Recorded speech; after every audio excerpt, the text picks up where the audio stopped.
नमस्कार, live news में आप सभी का स्वागत है। मैं हूं आपके साथ गरिमा वाजपेयी। खबरों में आगे बढ़ेंगे उससे पहले एक नजर आज की हेडलाइंस पर डालते हैं।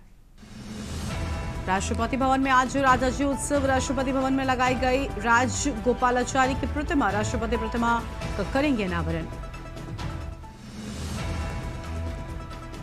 देहरादून में सरकारी स्कूलों में 880 एलईडी टीवी से बनेगी स्मार्ट क्लास। निजी स्कूलों की तर्ज पर अब सरकारी विद्यालयों में डिजिटल शिक्षा। सीएम धामी के मार्गदर्शन में शिक्षा होगी और अधिक रोचक और प्रभावी। नोएडा में होली से पहले खाद्य विभाग का बड़ा छापा। 100 किलो दूषित गुलाब जामुन किया गया नष्ट। हजारों लीटर तेल सीज। नेपाल में पोखरा से काठमांडू जा रही पैसेंजर बस त्रिशूली नदी में गिरी। अब तक 17 लोगों की मौत। मृतकों में 6 महिलाएं, 11 पुरुष की पुष्टि। 27 घायल, रेस्क्यू कर अलग अलग अस्पतालों में भर्ती। हजारीबाग में नगर निगम का हो रहा चुनाव सांसद मनीष जायसवाल ने वार्ड संख्या 27 में किया मतदान। जनप्रतिनिधि से लेकर आम नागरिक तक मतदान में ले रहे हैं हिस्सा। देवरिया में बुजुर्ग और पुलिसकर्मियों के बीच विवाद। बुजुर्ग ने दरोगा का कॉलर पकड़कर ईंट से मारने की कोशिश की। सोशल मीडिया पर वायरल हुआ वीडियो। आप देख रहे हैं के न्यूज, खबरों का सारथी।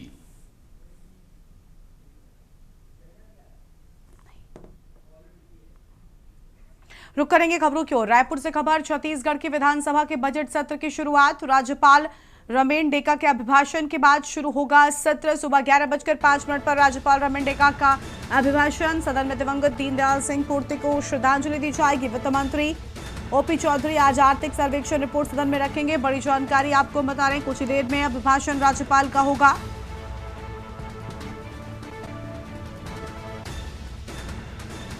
अहम जानकारी आपको हम बता रहे हैं। राज्यपाल रमेन डेका के अभिभाषण के बाद सत्र की शुरुआत की बात सामने आई है।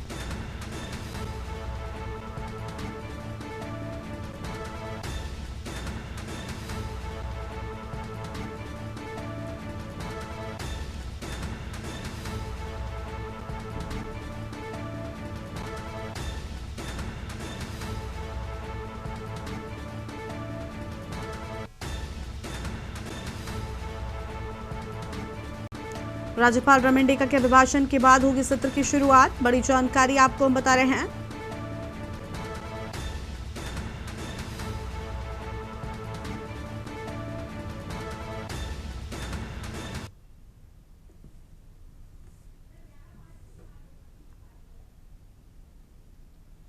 रायपुर से बड़ी जानकारी। कुछ ही देर में राज्यपाल रमेन डेका का अभिभाषण होगा।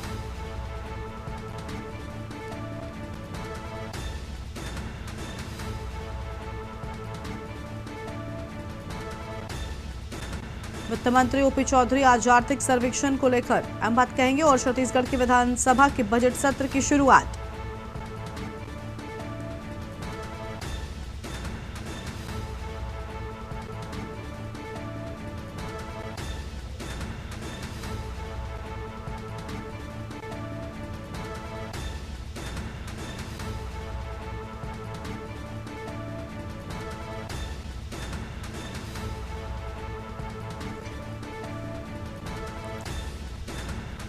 और इसी खबर पर बातचीत के लिए हमारे साथ ब्यूरो चीफ समीर दुबे जुड़ चुके हैं। उनका रुख कर लेते हैं। समीर, छत्तीसगढ़ के विधानसभा में बजट सत्र की शुरुआत हो रही है और बताया जा रहा है थोड़ी ही देर में राज्यपाल का अभिभाषण होगा। पूरी जानकारी क्या है आपके पास?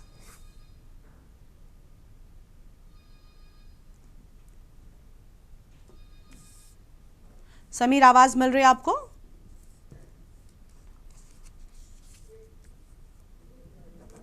समीर, सुन पा रहे हैं क्या आप? समीर तक आवाज नहीं पहुंच पा रही है। बड़ी जानकारी आपको हम बता रहे हैं। छत्तीसगढ़ के विधानसभा के बजट सत्र की शुरुआत। थोड़ी देर में राज्यपाल का होगा अभिभाषण। अहम जानकारी आपको बता रहे हैं। सदन में दिवंगत दीनदयाल सिंह पूर्ति को श्रद्धांजलि भी दी जाएगी। रायपुर से बड़ी जानकारी। कुछ ही देर में राज्यपाल रमेन डेका का अभिभाषण होगा। अहम जानकारी आपको हम बता रहे हैं।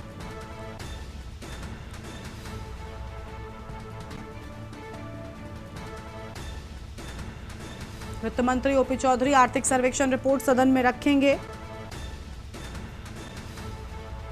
रायपुर से खबर। छत्तीसगढ़ के विधानसभा के बजट सत्र की शुरुआत। वित्त मंत्री ओपी चौधरी आर्थिक सर्वेक्षण रिपोर्ट रखेंगे। अहम जानकारी आपको हम बता रहे हैं। समीर को एक बार फिर से जोड़ने का प्रयास करते हैं। समीर, आवाज मिल रही है क्या आपको हमारी? हाँ जी गरिमा, बिल्कुल आवाज मिल जी रही है। समीर, क्या कहना चाहेंगे? इस बजट सत्र की शुरुआत हो रही है, थोड़ी देर में राज्यपाल का अभिभाषण होगा। हाँ जी गरिमा, बिल्कुल तो आज आज से जो है बजट सत्र की शुरुआत हो रही है और कुछ समय बाद जो है राज्यपाल का अभिभाषण से जो है शुरुआत होनी है। और राज्यपाल के अभिभाषण पर जो है आज राज्यपाल के अभिभाषण होगा, उसके बाद जो है अविभाजित मध्य प्रदेश के दिवंगत जो पूर्व विधायक सदस्य रहे हैं दीनदयाल पोर्ते जी, उनको जो है आज जो है सदन में जो है श्रद्धांजलि भी अर्पित की जाएगी। और इसके बाद जो है राज्यपाल के अभिभाषण पर जो है कृतज्ञता ज्ञापन जो है पटल पर सदन में जो है प्रस्तुत किया जाएगा, जिसमें जो है सरकार की उपलब्धियां और सरकार की कार्य योजना और सरकार की नीतियां और आगे के रोड मैप पर का जो है जिसमें जो है जिक्र होना है। और इसके बाद जो है वित्त मंत्री ओपी चौधरी जो है आर्थिक सर्वेक्षण रिपोर्ट जो है प्रस्तुत करेंगे, सदन के पटल पर रखेंगे। और इसके बाद जो है आज जो है समाप्ति तालिका की घोषणा हो जाएगी। मतलब आज एक हिसाब से आप समझ सकते हैं कि औपचारिक रूप से जो है छत्तीसगढ़ के बजट सत्र की शुरुआत जो है आज से होनी है। और इस बार जो है बजट सत्र में जो है टोटल जो है 1428 जो है प्रश्न लगे हुए हैं, जिसमें से जो माफ कीजिएगा 2800 प्रश्न जो है लगे हुए हैं, जिसमें से 1437 जो है तारांकिक प्रश्न और 1378 जो है अतारांकिक प्रश्न जो है लगे हुए हैं विधायकों के। जी ठीक है, लेकिन छत्तीसगढ़ की जनता ने कितनी उम्मीदें इस बजट से लगा कर रखी हैं? क्या कुछ इस बजट में होने वाला है? जी गरिमा, बिल्कुल जनता की अपनी अपेक्षाएं रहती है बजट को लेकर। और देखना ये होगा कि बजट में क्योंकि जो है इससे पहले का जो बजट जो है वित्त मंत्री ने जो प्रस्तुत किया था वो ज्ञान के थीम पर जो है प्रस्तुत किया था। और इस बार के बजट में देखना ये होगा कि किस थीम से बजट आता है और किन किन योजनाओं के तहत जो है बजट को जो है प्रस्तुत किया जाएगा और आगे की क्या योजना सरकार की है वो कल जो है बिल्कुल देखने को मिलेगा। कल जो है वित्त मंत्री लगभग जो है सुबह 12:30 बजे जो है छत्तीसगढ़ राज्य का वर्ष जो है 26-27 का बजट प्रस्तुत करेंगे। जी बिल्कुल समीर, कहा यह भी जा रहा है कि इस बजट सत्र के दौरान जोरदार हंगामा भी विपक्ष की ओर से किया जा सकता है। जो है काफी हंगामेदार रहने की पूरी संभावना है। और क्योंकि जो है ध्यान आकर्षण की भी जो है 61 जो है सूचनाएं जो है लगी हुई है, तो जो है सदन में जो है कई प्रकार के मुद्दे भी उठने हैं। तो इस बार जो है सदन जो है काफी हंगामेदार रहने की पूरी संभावना है और सदन जो है 20 मार्च तक चलेगा और इस दौरान जो है लगभग 15 बैठकें भी होनी है। जी ठीक है, बहुत शुक्रिया आपका समीर हमारे साथ जुड़ने के लिए और अहम जानकारी के लिए। तो ये बड़ी जानकारी आपको बता दें, जहां पर बजट सत्र की शुरुआत हो रही है, हम रायपुर से बता रहे हैं। वित्त मंत्री ओपी चौधरी आज आर्थिक सर्वेक्षण रिपोर्ट सदन में रखेंगे।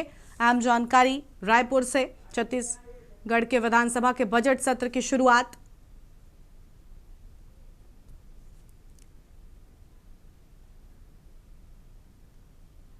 रायपुर से बड़ी जानकारी, वित्त मंत्री ओपी चौधरी आज आर्थिक सर्वेक्षण रिपोर्ट को सदन में रखेंगे। यह बड़ी जानकारी सामने आई है।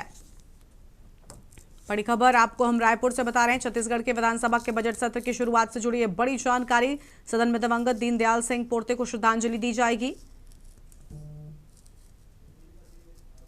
और ये तस्वीर आपको हम दिखा रहे हैं जहां पर सत्र की शुरुआत हो रही है। बड़ी जानकारी आपको बता दें,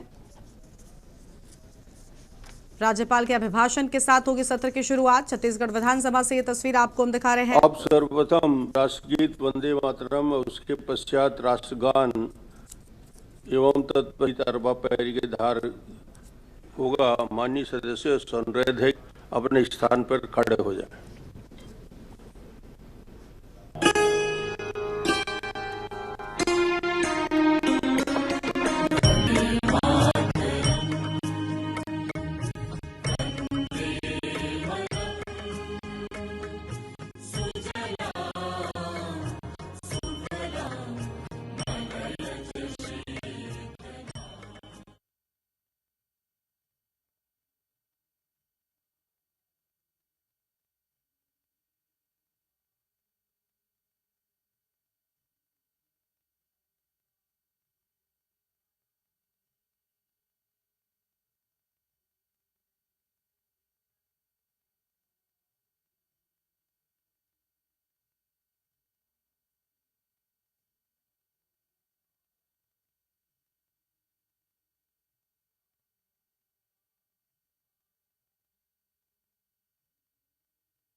बड़ी जानकारी और सीधी तस्वीर आपको हम दिखा रहे हैं। बजट सत्र की शुरुआत हो रही है।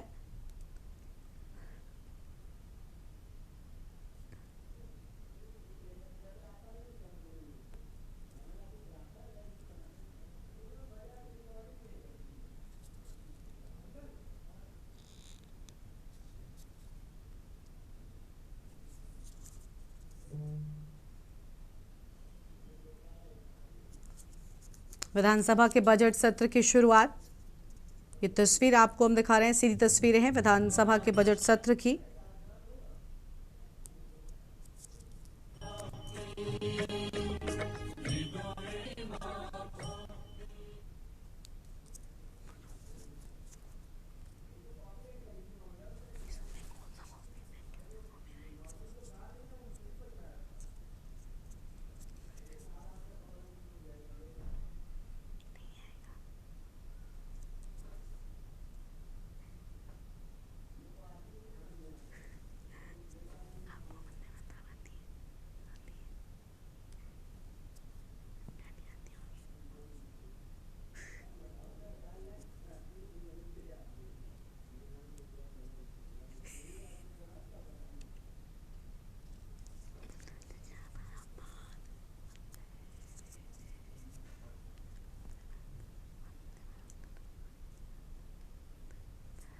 विधानसभा के बजट सत्र की शुरुआत की तस्वीर आपकी टीवी स्क्रीन पर आपको हम दिखा रहे हैं।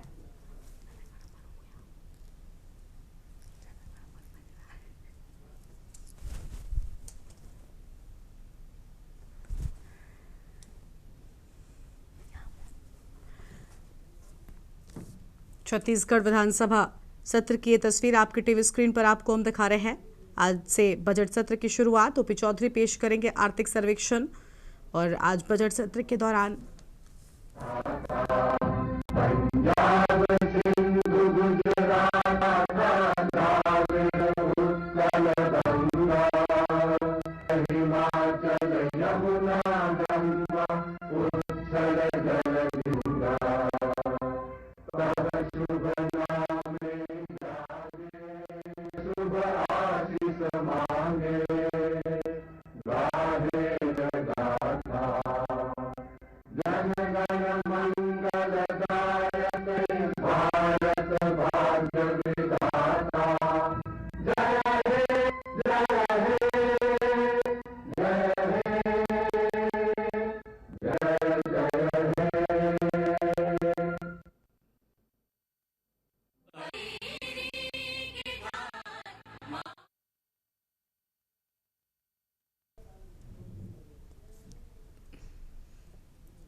अब माननीय राज्यपाल अपना अभिभाषण करेंगे। माननीय राज्यपाल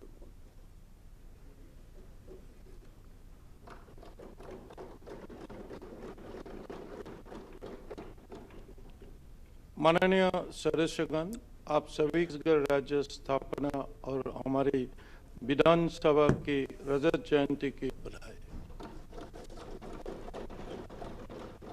राज्य स्थापना जयंती के अवसर पर माननीय प्रधानमंत्री श्री नरेंद्र मोदी जी की ओर से हमारी विधानसभा के नवीन भवन का लोकार्पण हुआ। आप सभी को लोकतंत्र के मंदिर इस नए भवन की शुभकामनाएं। प्रदेश की सप्तम विधायी वर्ष 2026 में आयोजित इस प्रथम सत्र में आप हार्दिक अभिनंदन है। अब हमारे प्रदेश की राज्य की ओर अपना नया सफर शुरू किया है। सब प्रयत्न और संकल्प से निश्चित रूप से हम वर्ष 47 तक विकसित राज्य का लक्ष्य प्राप्त करेंगे। भारत रत्न पूर्व प्रधानमंत्री अटल बिहारी वाजपेयी जी ने हमारे राज्य का निर्माण किया। इस संकल्पता की लेकर छत्तीसगढ़ बनाया, उससे देखकर बहुत खुशी होती है। छत्तीसगढ़ में विकास की असीम संभावना है। सरल, सहज और मेहनत कर जनता की बदौलत मेरी संभावनाओं को साकार करने के दिशा में कड़ी मेहनत कर रही। मेरी सरकार की सर्वोच्च प्राथमिकता अंत्योदय का कल्याण है। सरकार के प्रत्येक नीति में यह है, इसके लागू होने से आखिरी पंक्ति में खड़े नागरिक को किसी तरह से लाभ मिलेगा।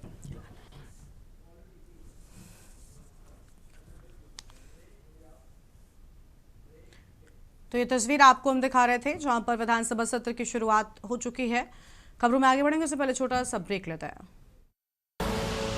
आप देख रहे हैं के न्यूज, खबरों का ब्रेक के बाद आप सभी का स्वागत है। खबर है नेपाल से, जहां पर पोखरा से काठमांडू जा रही पैसेंजर बस त्रिशूली नदी में जा गिरी।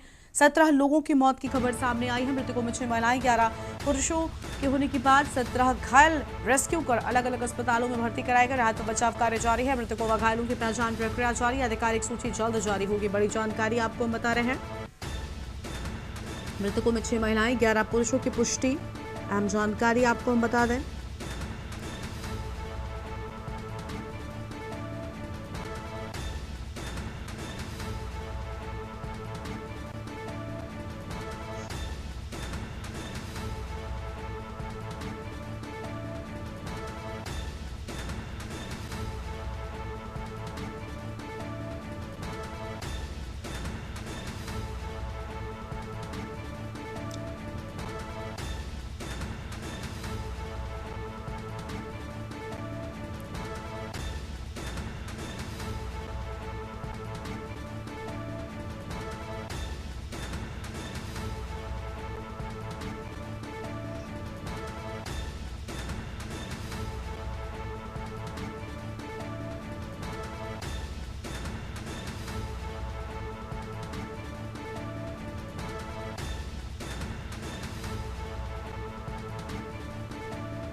अगली खबर का रुख कर लेते हैं भिंड से बड़ी जानकारी, जहां पर गोरमी थाना क्षेत्र अंतर्गत खिलौआ पंचायत में शनिवार सुबह एक हृदयविदारक घटना सामने आई। नवविवाहित पति पत्नी अपने घर के कमरे में फंदे से लटके मिले, जिससे गांव में हड़कंप मच गया। सूचना मिलने पर पुलिस तुरंत ही मौके पर पहुंची, दरवाजा तोड़कर दोनों को नीचे उतारा। मृतक की पहचान पुष्पेंद्र पुत्र गजेंद्र निवासी घिलौआ और उनकी पत्नी अर्चना निवासी कदमन कपुरा थाना अब्बा के रूप में हुई। दोनों का विवाह 22 नवंबर को हुआ था। शादी के बाद शिवरात्रि पर्व अर्चना ससुराल आई थी, जबकि पुष्पेंद्र कांवड़ यात्रा से लौटे थे। परिवार के अनुसार शुक्रवार की रात दोनों ने परिवार के साथ भोजन किया और अपने कमरे में चले गए। शनिवार सुबह जब तक कमरे का दरवाजा नहीं खोला गया तो परिजन चिंतित हुए। पड़ोसियों की मदद से खिड़की से देखा तो दंपति फंदे पर लटके दिखाई दिए।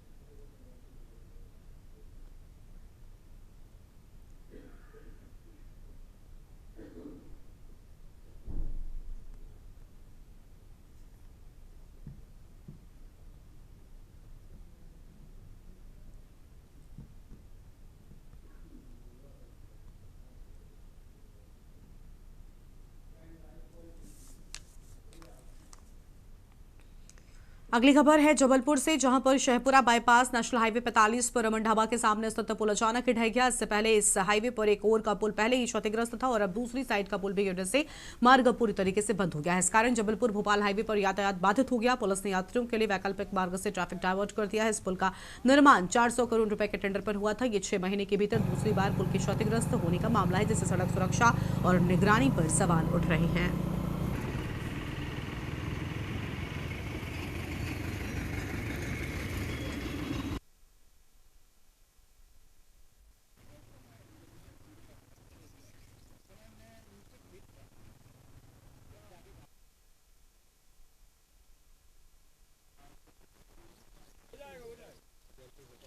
भोपाल मार्ग का मुख्य ब्रिज है, मुख्य रोड है।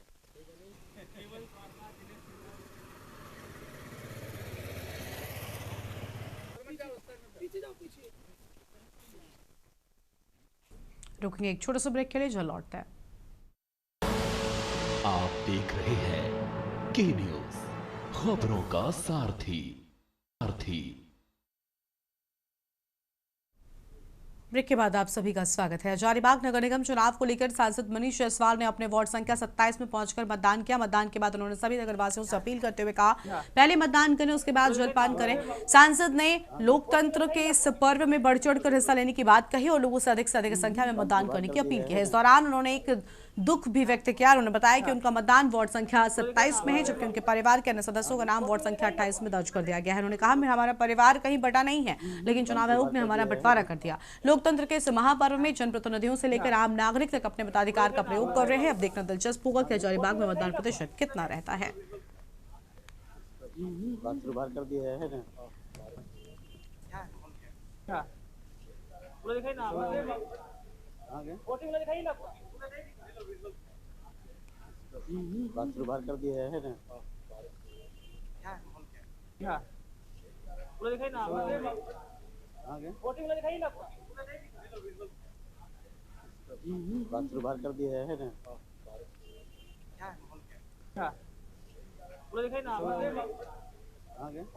ना, बात कर दिया है ना। खबर है छत्तीसगढ़ के सूरजपुर से, जहां पर एक रेल हादसे में स्थानीय निवासी मयंक तिवारी गंभीर रूप से घायल हो गया। घटना तब हुई जब जबलपुर अंबिकापुर एक्सप्रेस ट्रेन के पहियों में मयंक के दोनों पैर फंस गए। ट्रेन की आवाज सुनकर आसपास के लोग दौड़े और चालक ने रफ्तार कम कर ट्रेन को रोक दिया। हालांकि इस हादसे में मयंक के दोनों पैर गंभीर रूप से कट गए। मौके पर मौजूद यात्रियों में कोई युवक को निकालने का साहस नहीं दिखा। इस बीच ट्रेन में सवार कटनी से अंबिकापुर जा रही युवती पूजा ने हिम्मत दिखाई और गंभीर रूप से घायल युवक को ट्रेन के नीचे से बाहर निकालने में मदद की। उसने अपनी और अन्य यात्रियों की मदद से मयंक की ट्रेन में उठाकर अंबिकापुर मेडिकल कॉलेज अस्पताल पहुंचाया। अस्पताल में मयंक का जारी है, लेकिन कटे हुए पैर जोड़े नहीं जा सके।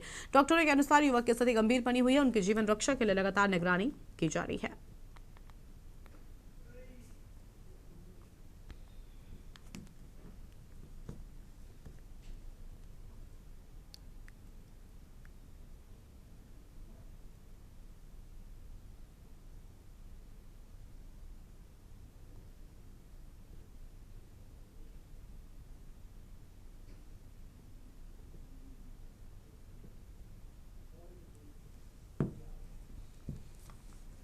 नोएडा के सेक्टर 62 रसूलपुर नवादा स्थित सम्यक मिठाई वाला पर छापेमारी में मक्खी मच्छर लगे। करीब 100 किलो गुलाब जामुन मिले। नमूना लेकर बाकी नष्ट कराया गया। ग्रेटर नोएडा साइट 5 कासना स्थित Janki Vallabh Foods Private Limited तेल फैक्ट्री पर भी न्यूट्री ग्रो ब्रांड के सोयाबीन और तेल के नमूने लिए गए। फोर्टिफिकेशन नियम उल्लंघन व बैच रिकॉर्ड न मिलने पर एक्शन की बात सामने आई है।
लखनऊ से खबर है, जहां पर गर्भवती महिला की प्रसव के दौरान मौत हो गई। परिजनों ने जमकर हंगामा किया। सीतापुर रोड पर लंबा जाम लगाया। बीकेटी में एक निजी अस्पताल में महिला की मौत। सपा नेता यशवी लोधी और पुलिस के बीच नोक-झोंक। बीकेटी में एक निजी अस्पताल का यह पूरा मामला सामने आया है।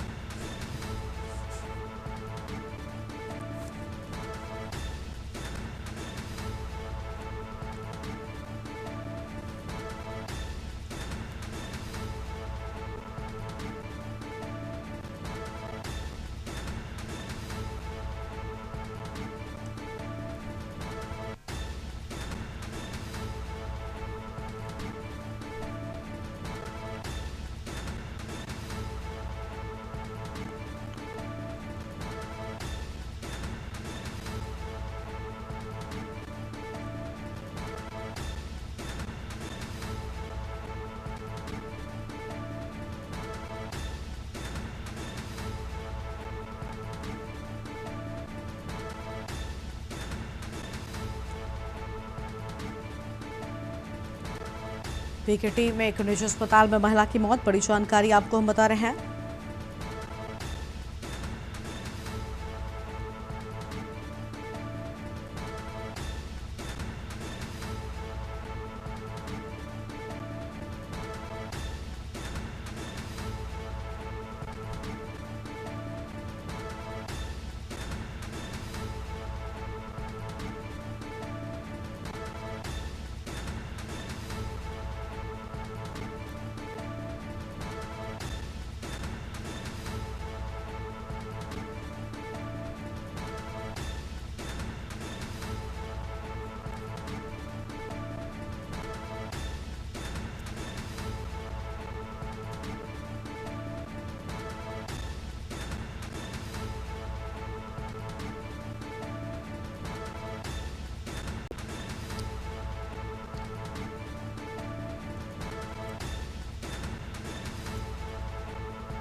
बीकेटी के एक निजी अस्पताल का पूरा मामला।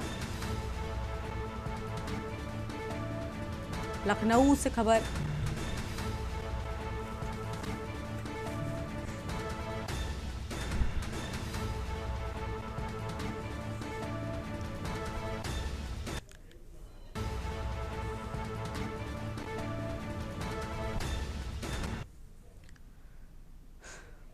आगे बढ़ते हैं खबरों की ओर। बड़ी जानकारी आपको बताते हैं हमीरपुर से, जहां पर रजिस्ट्रार ऑफिस बना घूसखोरी का अड्डा। बड़ी जानकारी आपको हम बता रहे हैं, जहां पर रजिस्ट्रार के नाम पर 2000 की अवैध वसूली की बात सामने आई है।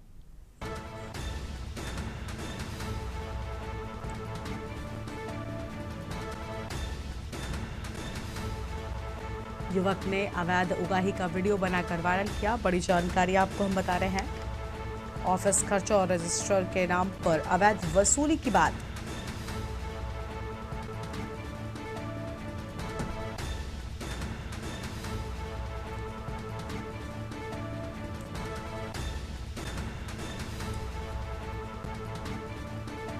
योगी सरकार की जीरो टॉलरेंस नीति को पलीता लगा।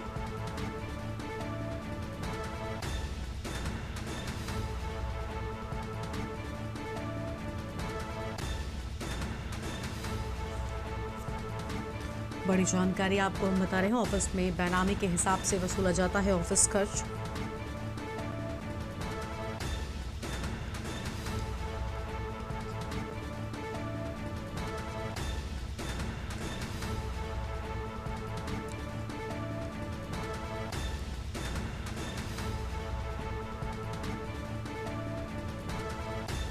युवक ने अवैध उगाही का वीडियो बनाकर वायरल किया। सहायक अध्यापक काली शंकर ने वसूले 2000 रुपए। रजिस्ट्रार प्रभारी अनूप वर्मा के सामने काली शंकर ने वसूली की। योगी सरकार की जीरो टॉलरेंस नीति को पलीता लगा। रजिस्ट्रार ऑफिस में बेनामी के हिसाब से वसूला जाता है ऑफिस खर्चा। ऑफ कैमरा बाबू बोला ऊपर से नीचे तक खर्चा जाता है। हमीरपुर मुख्यालय स्थित रजिस्ट्रार ऑफिस का पूरा मामला सामने आया है।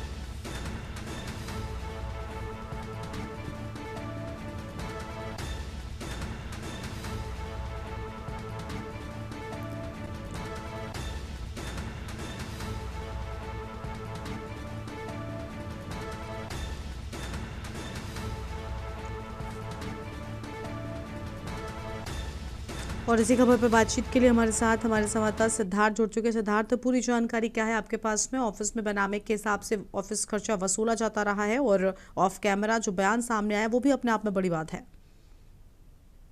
बिल्कुल, मैं आपको बता दें ये पूरा मामला हमीरपुर मुख्यालय रजिस्ट्रार ऑफिस का है, जहाँ पर बीते कल जब एक व्यक्ति अपना जमीन का बैनामा करवाने गया हुआ था, तो वहाँ उससे बैनामे के बदले एक शुल्क वसूला गया। 2000 रुपए की वसूली करी गई, बताओ, जिसको ऑफिस का खर्चा मेंटेनेंस बताया गया। और ऑफ कैमरा अगर बात करें तो ऑफ कैमरा जो अधिकारी हैं जो रिश्वत लेते हुए कैमरे में साफ तौर से दिखाई पड़ रहे हैं, उनका कहना है कि नीचे से ऊपर तक ये जो पैसा है वो चलता है, जिसलिए ये वसूला जाता है। वहीं आपको बता दें कि जिस वक्त ये पैसा लिया जा रहा था उस वक्त रजिस्ट्रार प्रभारी अनूप वर्मा भी वहीं मौजूद थे, जो साफ तौर पर वीडियो में दिखाई पड़ रहे हैं। वहीं जो उनके सहायक लिपिक है काली शंकर, वो 2000 रुपए की वसूली करते हुए दिखाई पड़ रहे हैं। और ये कोई पहला मामला नहीं है रजिस्ट्रार ऑफिस का, इसके पहले भी कई बार है रजिस्ट्रार ऑफिस के कर्मचारियों के ऊपर इसी तरह रिश्वत लेने के गंभीर आरोप लगते रहे हैं, जिनका हमेशा से ही खंडन किया गया। वही लेकिन इस बार जो ये वीडियो वायरल हुआ है, वीडियो सामने आया है, इसके बाद पूरे ही जो विभाग है उसमें हड़कंप मचा हुआ है। वहीं अब देखने वाली बात ये होगी कि इस पूरे मामले को लेकर क्या गंभीरता बरती जाती है और क्या कार्रवाई की जाती है। जी शुक्रिया सिद्धार्थ आपका हमारे साथ जुड़ने के लिए, अहम जानकारी के लिए। बड़ी खबर, ऑफिस खर्चा और रजिस्ट्रार के नाम पर अवैध वसूली की बात सामने आई है।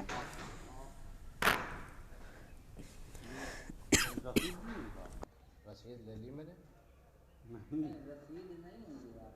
ऑफिस खर्चा दे तो दिया और समझ दे वहाँ देंगे अपना। नहीं, ऑफिस खर्चा दे दिया।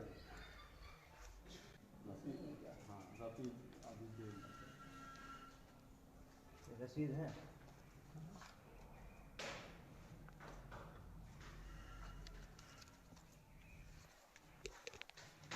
हम तो हो ना पाए थे, तो लेकिन वो आएगा।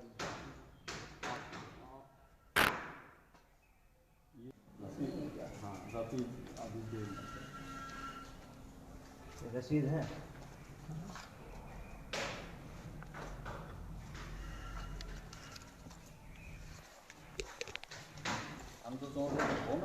ये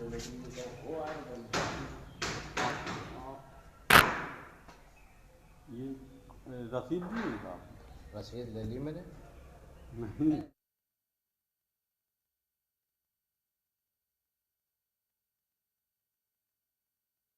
फरीदाबाद जिले के सदर थाना क्षेत्र के अंतर्गत अवैध गैस रिफिलिंग के खेल ने एक बड़े हादसे को दावत दे दी। यहां एक घर में सिलेंडर फटने से जोरदार धमाका हुआ, जिससे पूरे इलाके में हड़कंप मच गया और लोग दहशत में आ गए।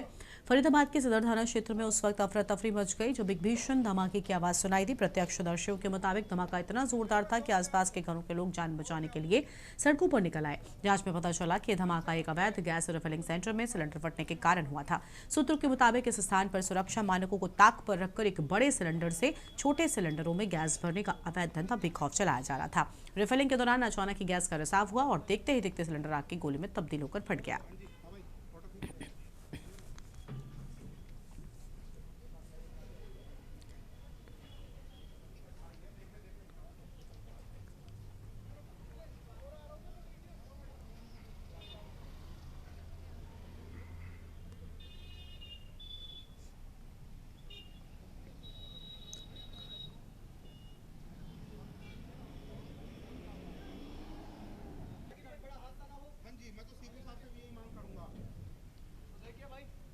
पुलिस प्रशासन मौके पर है, आप सामने देखें। देखिए भाई, सभी सिलेंडरों को पुलिस के द्वारा लगाओ भाई, लगाओ, चल दो, चलो।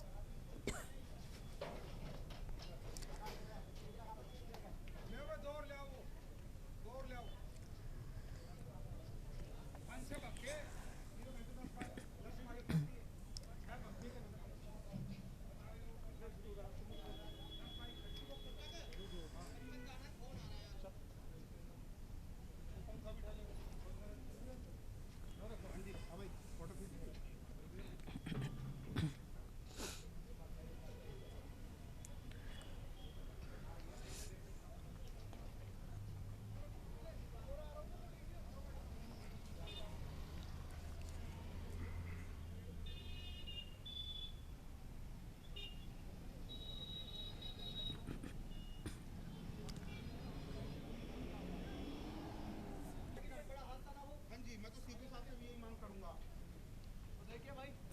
पुलिस प्रशासन मौके पर है, आप सामने देखें। देखिए भाई, सभी सिलेंडरों को पुलिस के द्वारा लगाओ भाई, लगाओ, चल दो, चलो।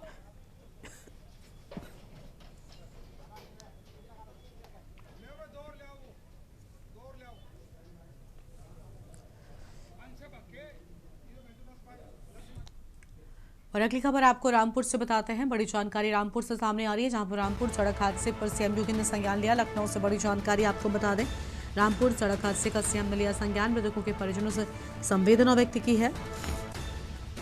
अहम जानकारी आपको बता रहे हैं, अधिकारियों को राहत कार्य में तेजी लाने के निर्देश भी दे दिए गए हैं।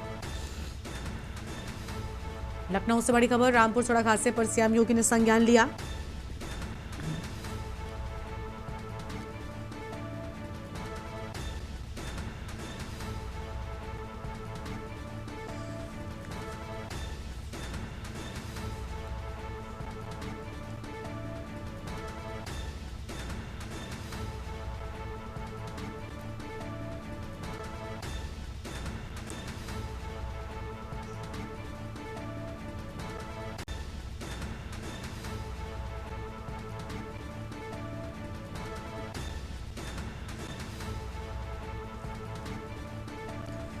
बड़ी जानकारी आपको बता रहे हैं, अधिकारियों को राहत कार्य में तेजी लाने के निर्देश भी दिए गए हैं।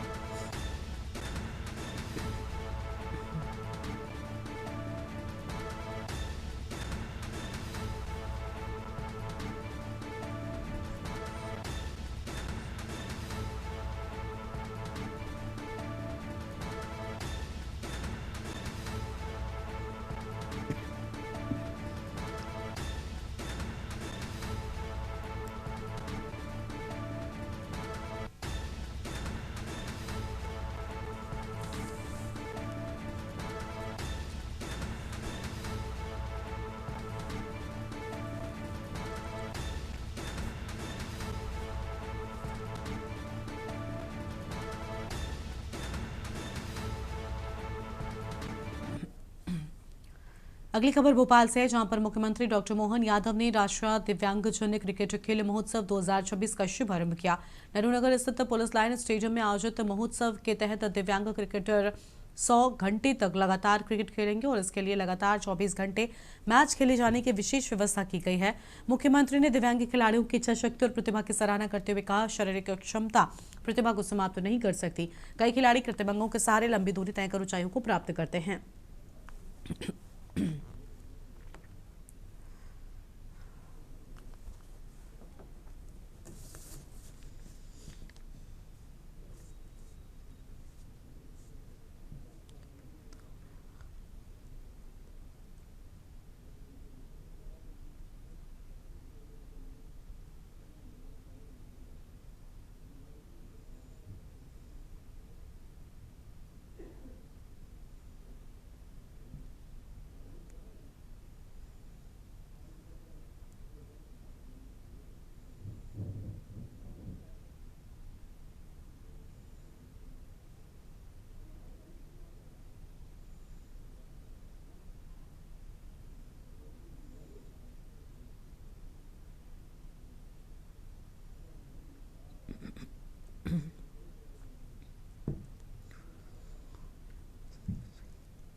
आज यहाँ मन की बात के कार्यक्रम के साथ साथ राष्ट्रीय दिव्यांग क्रिकेट महोत्सव का आयोजन जो किया जा रहा है, मेरी अपनी ओर से बधाई।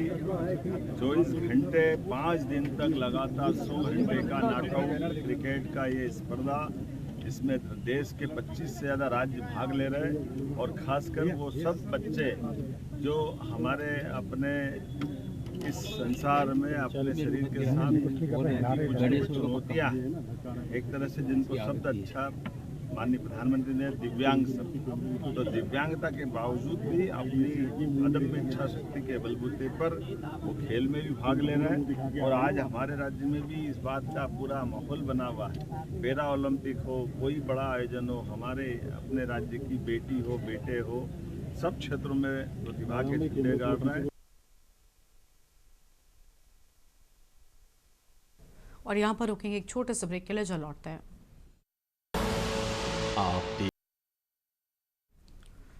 ब्रेक के बाद आप सभी का स्वागत है। कांग्रेस के वरिष्ठ नेता और पूर्व मंत्री राणा गुरजीत सिंह ने राहुल गांधी की प्रस्तावित पंजाब यात्रा को लेकर बड़ा बयान दिया है।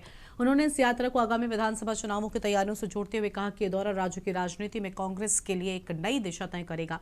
कपूरथला में मीडिया से बात करते हुए राणा गुरजीत सिंह ने कहा कि राहुल गांधी की पंजाब यात्रा कार्यकर्ताओं में नई ऊर्जा भरने का काम करेगी। उन्होंने इसे 2027 के चुनावों का स्टार्टिंग पॉइंट करार दिया। राणा गुरजीत ने घोषणा की है कि वो अपने निर्वाचन क्षेत्र से बड़ी संख्या में कार्यकर्ताओं के साथ राहुल गांधी की जनसभा में शिरकत करेंगे। राणा गुरजीत ने एक महत्वपूर्ण बात कही कि भले ही मंच पर बड़े नेता आसीन हो, लेकिन राहुल गांधी की प्राथमिकता हमेशा पार्टी का छोटा कार्यकर्ता रहता है। उम्मीद जताई कि इस यात्रा के दौरान राहुल गांधी अंतर्राष्ट्रीय व्यापारिक समझौते और पंजाब के ज्वलंत मुद्दों पर पार्टी का स्टैंड साफ करेंगे।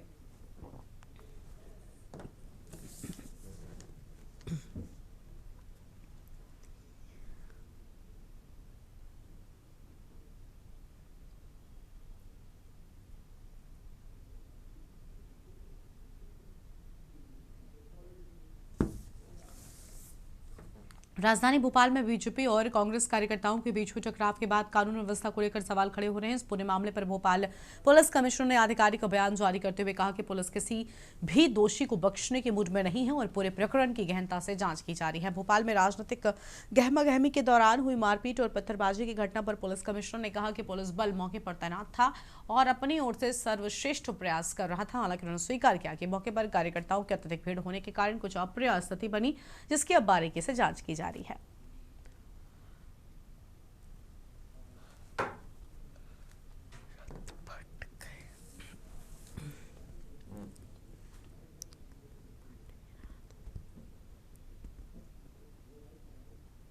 की ये वैधानिक कार्रवाई की है और हमने एफआईआर ली है। आगे इन्वेस्टिगेशन में जो भी वैधानिक कार्रवाई होगी वो करेंगे। सर 5-6 लोग नामजद एफआईआर दोनों तरफ से की गई, क्या आरोपी और भी बढ़ सकते हैं इस मामले में? क्योंकि वीडियो में तो कई लोग दिखाई दे रहे हैं। वो तो आगे इन्वेस्टिगेशन चलेगा, उसमें इन्वेस्टिगेशन में सारी चीज़ें देखी जाएंगी। तो जैसे जैसे तथ्य आएंगे कार्रवाई की जाएगी। सर आपको नहीं लगता कि कहीं फेल्यूअर है इसके कारण वहाँ पे कार्यकर्ता पहुँच जाते हैं, आमने सामने हो जाते हैं? जिम्मेदार कौन है इस घटनाक्रम में? नहीं, लॉ एंड ऑर्डर में कई बार पुलिस ने अपनी कार्रवाई की, तो कई बार पुलिस अपनी तरफ से अपना बेस्ट देती है, कई बार भीड़ ज़्यादा हो जाती है।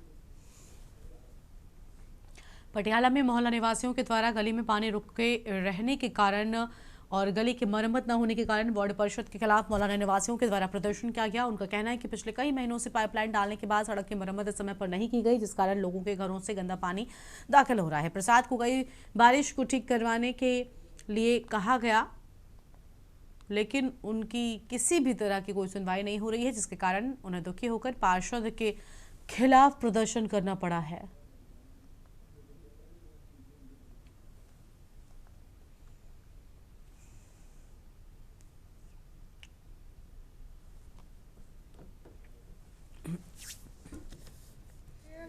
जो आगे बूढ़े बुजुर्ग जो भी है उन्हें दिक्कत आनी है चलने में। अगर सरकार ने तोड़नी तो छेती बनाओ, अगर नहीं बनानी है तो फिर तोड़नी नहीं चाहिए। किसी से सट बच जाए तो कौन जमा मारे इसका। पानी बहुत गंदा आता है। मेरा नाम रजिंदर कौर है, वार्ड नंबर 45 है। बहुत औखे हैं। 3 जनवरी की गली पट्टी भी है, माल पानी चक्या कुछ नहीं चक्या, ठोकर ठा का गिरते हैं। किसी के बज गई, किसी का बंदा हैगा घर नहीं हैगा, अगला कौन लेके जाओगे ना अस्पताल। यही प्रॉब्लम होगी। 3 टाइम आता था, अब 2 दिन रुक के आता है पानी भी। इस बुलेटिन में इतना ही। तमाम बड़ी खबरों के लिए आप देखते रहिए न्यूज़ इंडिया। नमस्कार। आप देख रहे हैं के न्यूज़, खबरों का साथ।